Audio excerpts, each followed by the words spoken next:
ಗೀತಾ ಮಹಾತ್ಮೆ.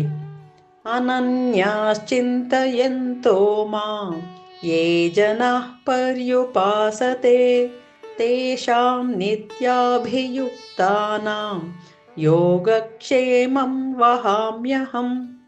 ಯಾವ ಅನನ್ಯ ಪ್ರೇಮಿ ಭಕ್ತ ಜನರು ಪರಮೇಶ್ವರನಾದ ನನ್ನನ್ನು ನಿರಂತರ ಚಿಂತಿಸುತ್ತಾ ನಿಷ್ಕಾಮ ಭಾವದಿಂದ ಭಜಿಸುತ್ತಾರೋ ಆ ನಿತ್ಯ ನಿರಂತರ ನನ್ನ ಚಿಂತನೆಯನ್ನು ಮಾಡುವ ಪುರುಷರ ಯೋಗಕ್ಷೇಮವನ್ನು ನಾನೇ ಸ್ವಯಂ ವಹಿಸಿಕೊಳ್ಳುತ್ತೇನೆ. ಇದು ಭಗವಂತ ಕೊಡುವ ಭರವಸೆಯ ಮಾತು. ಸಂಸಾರದ ಸಮಸ್ತ ಭೋಗಗಳಿಂದ ಯಾರ ಮೋಹವು ತೊಲಗಿ ಕೇವಲ ಭಗವಂತನಲ್ಲಿ ಮಾತ್ರವೇ ಅಚಲ ಮತ್ತು ಅಟಲ ಪ್ರೇಮ ಉಂಟಾಗಿದೆಯೋ, ಭಗವಂತನ ವಿಯೋಗವು ಯಾರಿಗೆ ಸಹಿಸಲಾಗುವುದಿಲ್ಲವೋ, ಯಾರಿಗೆ ಭಗವಂತನಿಂದ ಭಿನ್ನವಾದ ಬೇರೆ ಯಾವ ಉಪಾಸ್ಯ ದೇವರು ಇಲ್ಲವೋ, ಮತ್ತು ಯಾರು ಭಗವಂತನನ್ನೇ ಪರಮ ಆಶ್ರಯ, ಪರಮಗತಿ ಮತ್ತು ಪರಮ ಪ್ರೇಮಾಸ್ಪದ ಎಂದು ತಿಳಿಯುತ್ತಾರೋ, ಇಂತಹ ಅನನ್ಯ ಪ್ರೇಮಿ ಏಕನಿಷ್ಠ ಭಕ್ತರ ವಿಶೇಷಣವಾದ ಅನನ್ಯ ಪದವಿದೆ. ಇಲ್ಲಿ ಮಾಂ ಪದವು ಸಗುಣ ಭಗವಾನ್ ಪುರುಷೋತ್ತಮನ ವಾಚಕವಾಗಿದೆ.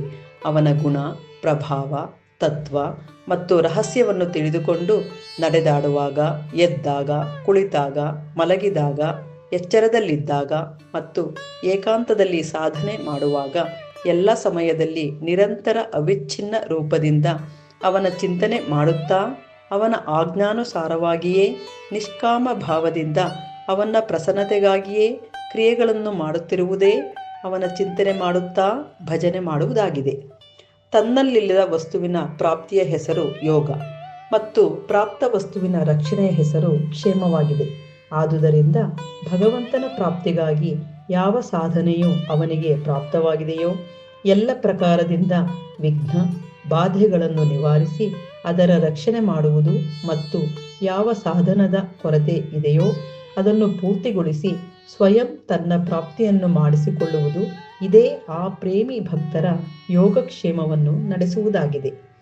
ಅನನ್ಯ ನಿತ್ಯಾಭಿಯುಕ್ತ ಭಕ್ತನ ವಾಸ್ತವಿಕ ಶ್ರೇಯಸ್ಸಿನ ಮತ್ತು ನಿಜವಾದ ಯೋಗಕ್ಷೇಮದ ಭಾರವನ್ನು ಭಗವಂತನೇ ಹೊರುತ್ತಾನೆ. ಇದರ ತಾತ್ಪರ್ಯವು ಅವನ ಶ್ರೇಯಸ್ಸಿನ ಜೊತೆಗೆ ಯೋಗವು ಯಾವ ವಸ್ತುಗಳ ಪ್ರಾಪ್ತಿಯಲ್ಲಿ ಮತ್ತು ಯಾವುದರ ಸಂರಕ್ಷಣೆಯಲ್ಲಿ ಇದೆ, ಈ ಮಾತಿನ ಬಗ್ಗೆ ಲಕ್ಷ್ಯವಿಡುತ್ತಾ ಭಗವಂತನೇ ಸ್ವಯಂ ಅವುಗಳನ್ನು ದೊರಕಿಸಿಕೊಡುತ್ತಾನೆ.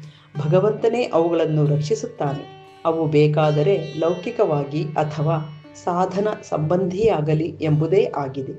ಇದರಿಂದ ಯಾವ ಪುರುಷರು ಭಗವಂತನಲ್ಲೇ ಪರಾಯಣರಾಗಿ ಅನನ್ಯ ಚಿತ್ತದಿಂದ ಅವನನ್ನು ಪ್ರೇಮಪೂರ್ವಕ ನಿರಂತರ ಚಿಂತನೆ ಮಾಡುತ್ತಲೇ ಎಲ್ಲ ಕಾರ್ಯಗಳನ್ನು ಮಾಡುತ್ತಾರೋ, ಬೇರೆ ಯಾವ ವಿಷಯದ ಕುರಿತು ಕಾಮನೆ, ಅಪೇಕ್ಷೆ ಮತ್ತು ಚಿಂತೆ ಮಾಡುವುದಿಲ್ಲವೋ, ಅವರ ಜೀವನ ನಿರ್ವಹಣೆಯ ಎಲ್ಲ ಹೊಣೆಯು ಭಗವಂತನ ಮೇಲೆ ಇರುತ್ತದೆ.